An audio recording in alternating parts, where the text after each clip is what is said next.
So hello friends, मी designer प्रतीक्षा विवेक पाटील आणि माझ्या चॅनलवर तुमचं स्वागत आहे. तर या आधीच्या व्हिडिओमध्ये आपण कटोरी ब्लाऊज कटिंग आणि स्टिचिंग केलं होतं. स्टिचिंगमध्ये आपण फ्रंट साईडला योक पट्टीला आणि काजबटन पट्टीला पायपिंग लावायला शिकलेलो होतो. तर आज आपण बॅक साईड आणि स्लीव्ज डिझाईन करणार आहोत. आपण इथे हाताची कटिंग करत आहोत पफ स्लीव्सची, एकदम सोप्या सोप्या पद्धतीने. सो आता आपण स्टार्ट करूया. तर आपला आर्मोलचा जो राऊंड आहे, जवळजवळ जो आपला राऊंड आहे ना आर्मोलचा, तो राऊंड मी तिथे 1/2 इंच सोडून त्याचा राऊंड काढून घेतलेला आहे. तर तो असा येतोय. फ्रंट साईडने 11.25 येतोय आणि बॅक साईडने 10 येतोय. इथे स्लीव्स कटिंग करताना आपण असं पफ देणार आहोत आणि आपला स्लीव्स पूर्ण असणार आहे 9.5ची आणि इथे आपण बेल्ट देणार आहोत हाताला. हा बेल्ट जवळजवळ आपला असणार आहे 2.5 इंचाचा. म्हणजे हा 2.5 इंचाचा असल्यावर ही आपल्याला ते 7 घ्यायचे. म्हणजे इथे आपल्याला हाताची उंची 7 आणि हा बेल्ट साठीचे 2.5 इंच असं आपण रेडी करणार. तर हे डायरेक्टली मी तुम्हाला फॅब्रिकवर कट करायला शिकवते. सरळ रेष मारून घेणार आहोत. सरळ रेष मारून घेतल्यानंतर आपल्याला कितीची पट्टी पाहिजे? 2.5ची. तर 2.5चा आपण डबल करायचा आहे 5 आणि आपल्याला अर्धा अर्धा, म्हणजे हा आपली बेल्ट आहे तो असा फोल्ड होणार आहे. सो आपण 2.5च्या ऐवजी 5 घेणार आहोत इथे आणि अर्धा अर्धा इंच शिलाईसाठी जाणार आहे. सो आपण इथे 6 घेतो. सगळीकडे 6 वर मार्क करून घ्यायचं आहे.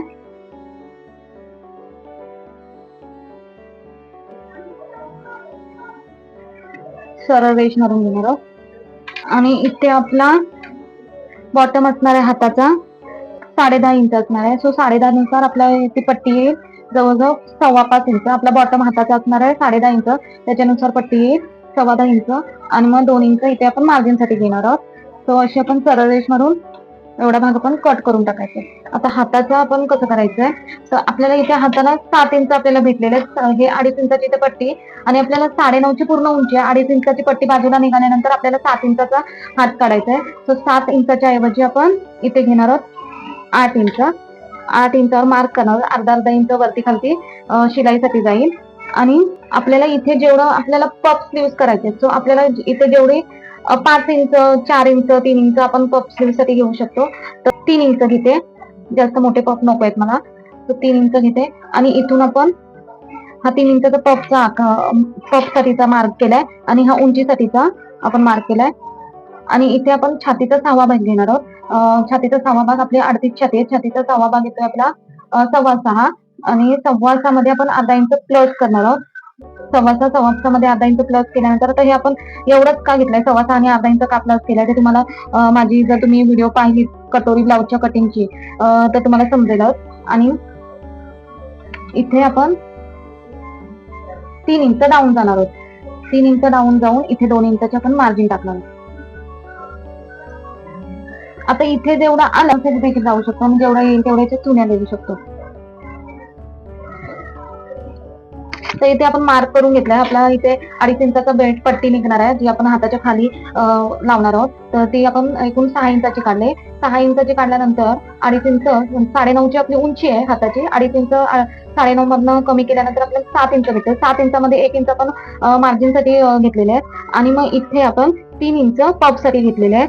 आणि इथे आपण छातीचा 6वा भाग प्लस अर्धा इंच केलेला आहे आणि इथे 3.5 इंच खाली जाऊन इथे 2 इंचाची मार्जिन दिलेली आहे आणि इथे सरळ रेष मारली आहे, जेणेकरून हा जेवढा एक्स्ट्रा आहे, एक्स्ट्रा म्हणजे आता बघा, हा आपली 5.25 येते मार्जिन, हाताचा बॉटम 2 इंच मार्जिन आणि हे जेवढा एक्स्ट्रा जाते त्याचे आपण इथे मध्यभागी 1-2 चुन्या टाकून घेणार आहोत.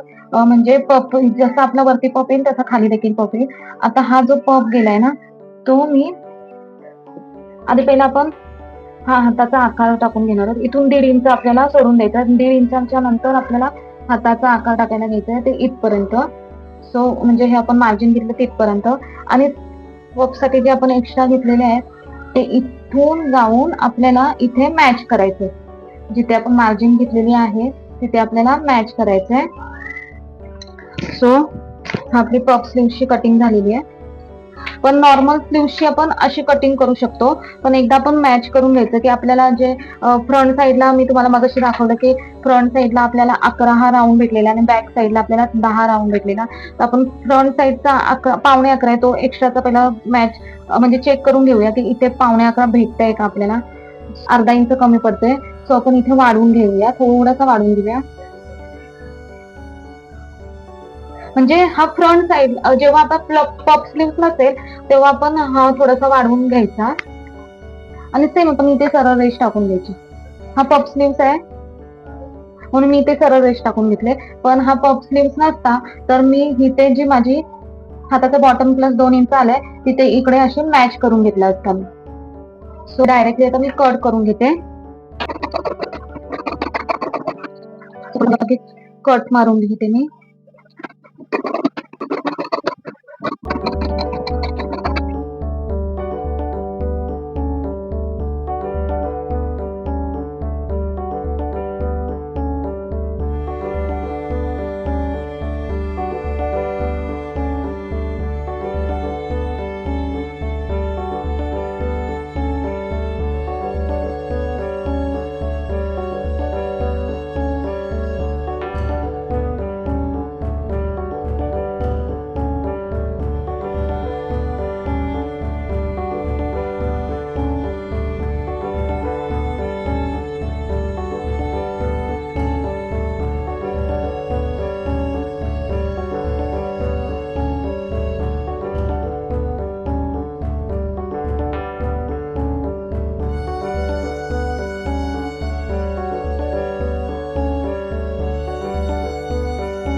आपला इथे हुक बटन वगैरे लावून ब्लाऊज रेडी झालेला आहे आणि खूप छान बसलेला आहे ब्लाऊज.